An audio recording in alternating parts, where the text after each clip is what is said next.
Бейнеролик BRICS-Bet компаниясының қолдауымен түсірілген жоғары коэффициенттер, жедел төлемдер, оперативті қызмет және әрине жандос промокодымен 100% бонустар сіздерді төмендегі сілтемеде күтеді. Біз сіздерге тек сәттілік тілейміз. BRICS-Bet сілтемесі төменде.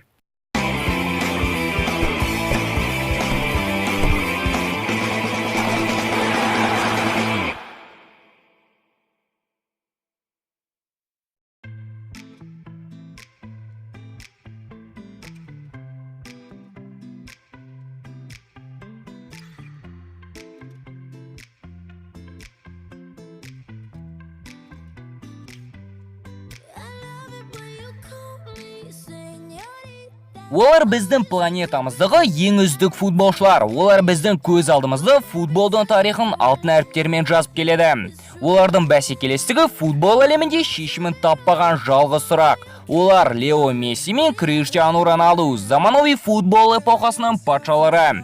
Бүгін футбол әлемі олардың статистикасын тағы бір мәрте таразыға салып, кім сондадан нөмірі 1 екенін анықтап көрмек.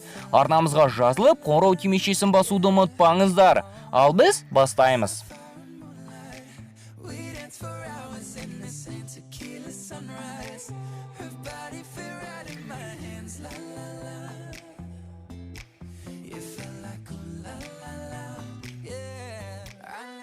Алғашқы категория әрине соғылған голдар статистикасы. Роналду ресми мансабын Мессиге қарағанда бір жыл ерте бастаса да, есептеп қарасақ айырмашылық тек 4 ай ғана.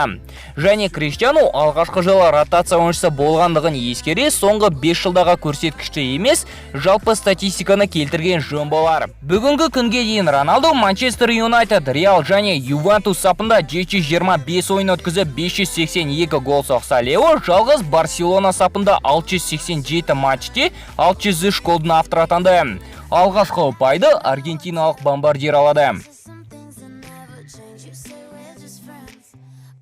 Голдық пастар көрсеткіші бойынша Лео сонда да жеңімпаз. Сол 725 ойында Криштиану 146 голдық пас берсе, Месси 687 ойында 190 рет ассистент атанды. Леоға лайықты екінші ұпайын береміз. Ұлттық құрамадағы статистикаға келсек, Месси Аргентина құрамасы сапында 64 ойын өткізіп, 30 гол соғып, 17 голдық пас берсе, Роналду Португалия ұлттық құрамасының сапында 79 матч өткізіп, 56 гол соғып, 12 рет ассистент атанды. Роналду алғашқы ұпайын алады. Ішкі чемпионаттағы титулдарға келсек, Роналду Спортинг пен Португалия суперкубогын, МЮ сапындағы 3 Англия чемпионаты, 1 Англия кубогы мен 1 Англия суперкубогын ұтты. Ал Реал мен 2 Испания чемпионаты, 2 кубок және 2 суперкубок жүлдесін ұтса, Ювентус пен әзірге 1 чемпиондық Скудетто және 1 Италия суперкубогын жеңді. Месси болса 10 мәрте Испания чемпионатын, 6 мәрте Испания кубогын және 8 мәрте суперкубогын ұтты. Бұл жерде тіпті Роналду 4 түрлі чемпионатта жүлде ұтты деген аргумент келтіру көмегін бермес. Мессиге тағы бір ұпай. Евро титулдарға келсек, Роналдуда 11 еуропалық жүлде болса, Мессиде 1 жүлдеге кем. Месси 4 мәрте чемпиондар лигасын, 3 мәрте УЕФА суперкубогын, 3 мәрте клубтық әлем чемпионатын ұтса, Роналду 5 рет 2 түрлі клубпен чемпиондар лигасын, 4 мәрте клубтық әлем чемпионатын және 2 рет УЕФА суперкубогын ұтты. Роналду лайықты ұпайын алады. Ұлттық құрамадағы титулдарға келсек, Месси сонау 2008 жылы Аргентина құрамасы мен Олимпиада чемпионы атанды. Ал Роналду болса Португалия мен 2016 жылғы Еуропа чемпионы және 2019 жылдың ұлттар лигасының жеңімпазы атанды. Криштиану Роналдуға тағы бір ұпай.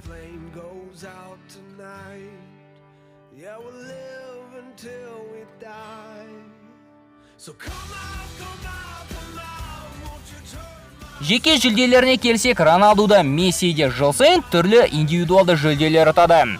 Жүлделерінің саны бүгінде 100-ден аса, таң қалмаспыз.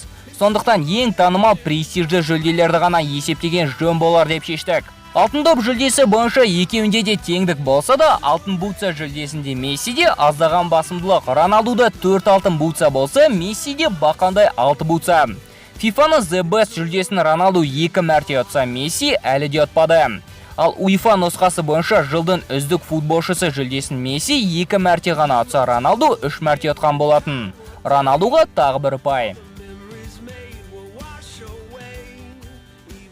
Дриблинг бойынша Мессиге жететін бүгінде футболшы жоқта шығар. Лео орта есеппен бір матчы қарсыласы 4-5 рет сәтті алдап өтсе, Роналдудың көрсеткіші 2 есе төмен. Леоға лайықты пайым береміз. Роналду NBA баскетболшыларынан да биік секретінен естіпедіңіз. Криштиану әр ойында қарсы қақпай балаңында өте қауіпті. Орта есеппен әр матчта Роналду 1-4 мәрте әуедегі дуэль күрестерінен 60%-ында жеңімпаз болып шығады. Уэльс ұлттық құрамасына соққан голын Роналду 2 метр 88 сантиметр биіктіктен соқса, Ювентуске Буфонға қайшылап соққан голын 2 метр 23 сантиметр биіктіктен соқты. Ал рекордқа кірген әрине МЮ қақпасына 2013 жылы соққан голы. Бұл голды Роналду 2 метр 93 сантиметр биіктіктен соқты. Мессидің бойы әлде қайда төмен болғандықтан статистикасы да бірнеше есе төмендеу. Ұпайды Роналду алады. Соққыларға келсек, Роналдудың соққылары әлде қайда мықтырақ және орта есеппен Криш бір матчте 6-да 7 рет қақпаға соққы жасайды. Алайда Мессидің соққылары әлде қайда пайдалырақ. Леоға бір гол үшін орта есеппен 6-да 2 рет соққы бағыттаған жеткілікті. Ал Роналдуға бір гол үшін 9-да 3 рет соққы жасау қажет. Месси лайықты ұпайын алады. Жылдамдыққа келсек, бұл жерде Роналду сөзсіз жеңімпаз. Әрине бүгінде Роналду жас кезіндегі супер жылдамдығын жиі көрсете бермейді. Десе де мансабының шыңындағы алаңдағы телепортациясы барша қорғаушылар үшін ракета болатын. 2016 жылғы зерттеу нәтижесі бойынша Роналдудың максималдық жылдамдығы 39-да 2 км сағатына екені анықталып, жалпы тізімнің екінші орнын қанағат етсе, Месси 5-ке де кірмеді. Криштиануға тағы бір ұпай. Айып тобына соққан голдар бойынша Месси жеңімпаз. Аргентиналық шабуылшы бір маусымда орта есеппен 4-5 рет айып тобынан гол соғады. Роналду бір маусымда 2-3 рет айып тобын сәтті орындайды. Леоға лайықты ұпайын береміз. Пенальти соққыларына келсек, Мессиде Роналдуда клубтағы және ұлттық құрама сапындағы көшбасшылар болғандықтан штатты пенальтистер екені белгілі. Роналду орта есеппен барлық соққыларына небәрі 10%-ын соқпайды. Месси болса әрбір 5-ші пенальтиін соқпайды. Роналду лайықты ұпайын алып, есеп бойынша тағы алдыға шықты.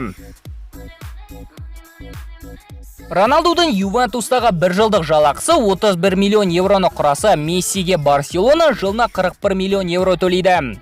Жарнамалық келісімшарттар бойынша Роналдудың кірістері 10 миллионға көбірек болса да, Леоның Барсамен келісімшарты Роналдудың Ювентуспен келісімнен 10 миллионға қымбаттау. Сол себепті Мессиге тағы бір ұпай, есеп 7-де 7. Танымал Трансфермаркт сайты бүгінде Мессиді 150 миллион евроға бағалап отырса, Роналдудың құны 90 миллион. Лео Месси өзінің бағасына лайықты ұпайын алады. FIFA 20 симуляторы Роналдуға 94 ұпай берсе, Мессиге 95 ұпай берген жөн деп шешті. Леоға тағы бір ұпай, есеп 9-да 7. Лео алдыға шықты. Танымалдылық бойынша салыстырсақ, Мессиде Роналдуда әлемге өте танымал спортшылар. Сол себепті бірі екіншісінен атақтырақ деген абсурд болар. Алайда Инстаграмдағы басымдылық Роналдудың жағында. Португалдық футболшыға 178 миллион адам тіркелсе, Мессидің тіркелуші аудиториясы 127 миллионды құрайды. Роналдуға тағы бір ұпай.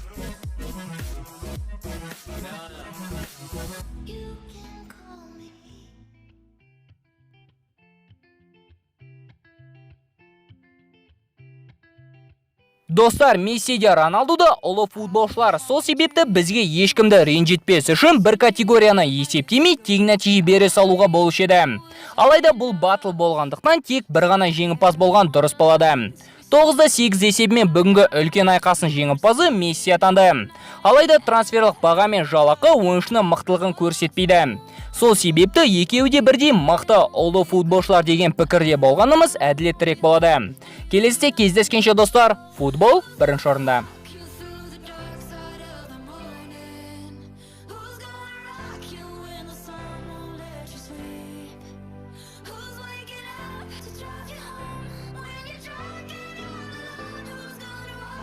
Through the dark